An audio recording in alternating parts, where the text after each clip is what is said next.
4 գոլը պրոստը անկյունային աշխատեցինք, Ռեշվորդը ծակեց գնդակը, գեղեցիկ պատաչեց, Լևանդովսկին շատ գեղեցիկ հարվածով ուղղեց դեպի դալնի ուղել, շտանգել ծակեցինք ինչպես միշտ ամենակարևորը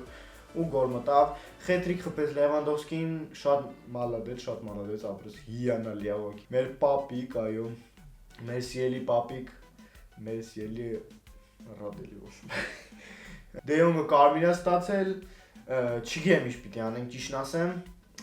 вообще, որտեվ Ատլետիկ Բիլբաոյի դեմ ոչ ելնելու է Պետրի, ոչ ելնելու է բան Դե Յոնգ։ Իդեալն ուղղակի ցենտր պոլը չունենք, Կասադոն կարող է չխաղա, որտեվ է դիսկոմֆորտ է կարող պատահական դառնա կրեստոобразի связки կոդրում, ու всё, давайте 800 տարի տրավմա է ստանալու։ Բեռնալին вообще դավերա չեմ անում, ես ուղղակի չգիտեմ, գոնե մի թայմ խաղա այդ մարդը, չգիտեմ։ Շատ դժվար լինելու, բայց լավ կլիներ, որ դժվար չլիներ։ Այսօր կարդենք մեր վիդեոն, չմոռանաք լայք դնել, բաժան թողել, ձեզ ես Գագոն, пока-пока, пока-пока։